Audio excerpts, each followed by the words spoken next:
Okay, anyway, I want to thank everybody. We are starting with Nick Nicita, who is a candidate in the, I'm looking at your website. Just to correct, Yeah, let's see, what happened to you? Nick Nicita, by the way. Just Oh, I'm sorry. okay, no worries. Well, I can't see you on the, That's am I weird. getting a double feedback? There we go, I can kind of see you there, that's perfect. It's you.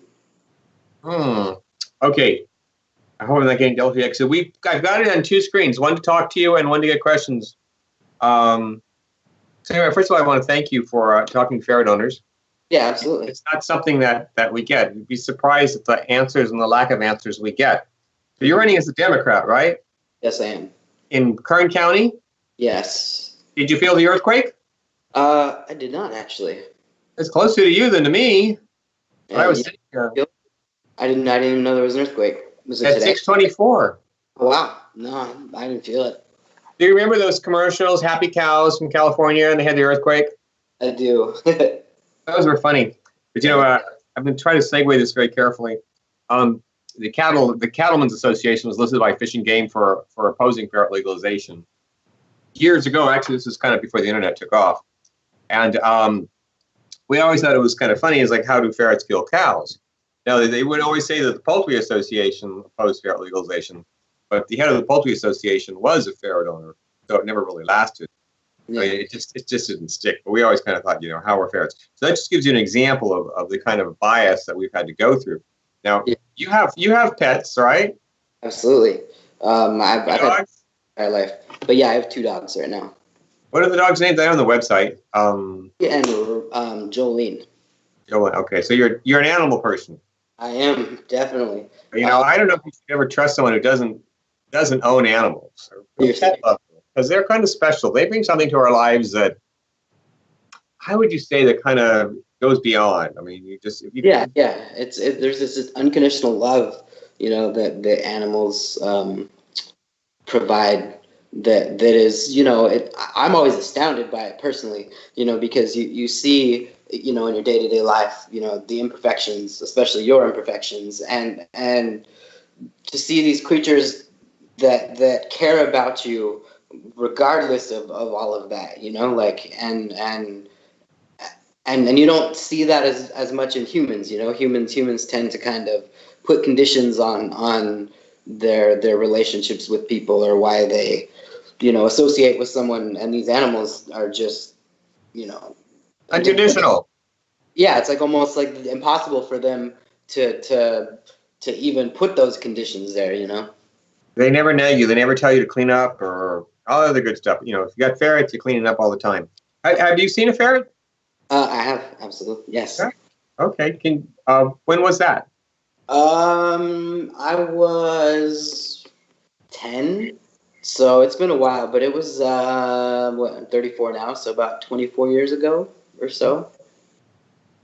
All right, they're enough for everybody, but we're glad that you've seen them, some familiarity. When we started this a long time ago, we got a lot of strange questions. If you brought a ferret outside, you would draw a crowd. People say, what is that? Is it a mongoose? It is a possum. Nowadays, see that people know what they are. So let me ask you, as a Democrat, and you've gotten some support from the Democratic Party in Kern County, has the Democratic Party said anything about, watch out for the ferret people or be careful of this issue? Actually, no. I haven't heard anything about it particularly. I'm not quite sure that it's an issue that's on their radar right now, because I'm actually I've been endorsed by the California Democratic Party itself. So they've given me some of their key issues for the state party, and that really wasn't on the list. You froze. Their main focus seems to be the gas tax. Can you hear me? Yeah, okay, but you froze there for a while. It's kind of funny. Exactly at the key moment you froze. So their key issue is the gas tax, which is a key issue for a lot of people. And luckily, ferrets don't drive, so we're not going to go there. But yeah, that kind of hurts all of us. See my registration bill.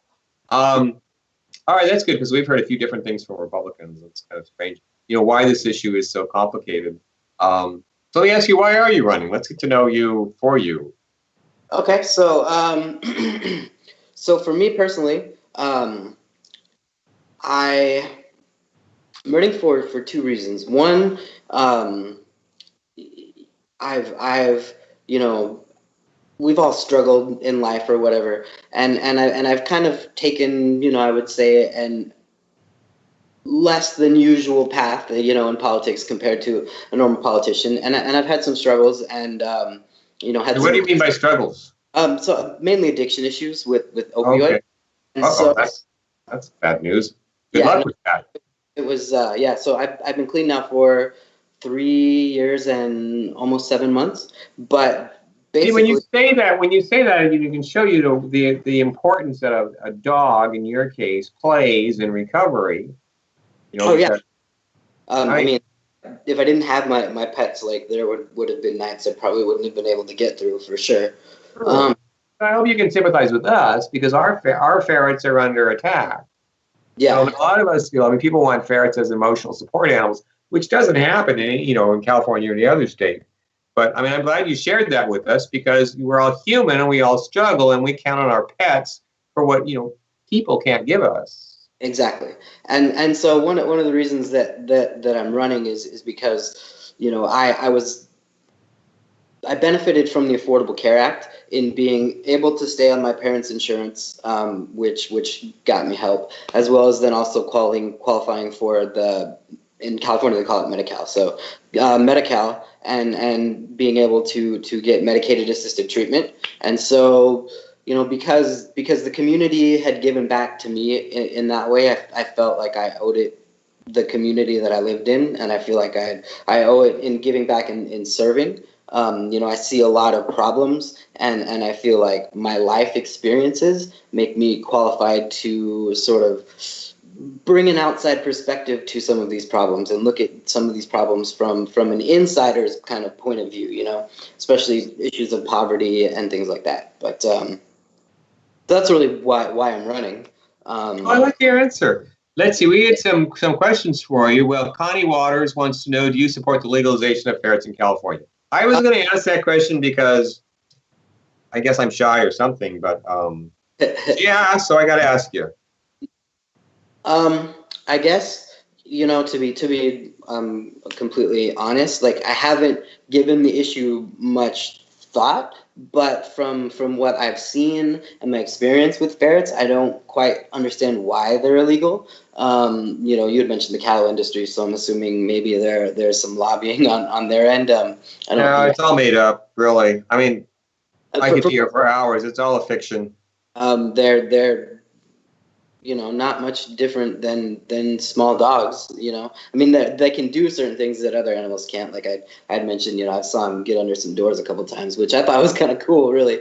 So yeah, I mean, assuming that there's no real health risks or anything like that, assuming that the evidence shows, like science-based evidence can prove that there's not really a risk. And to me, I would assume that there probably isn't, because in one state over in Nevada, you can basically get any animal you want, and the world has collapsed. So yeah, I'd say I'd support an effort to legalize owning All ferrets. right. Well, we didn't expect you to be a ferret expert, and the thing that we're really interested is, are you accessible?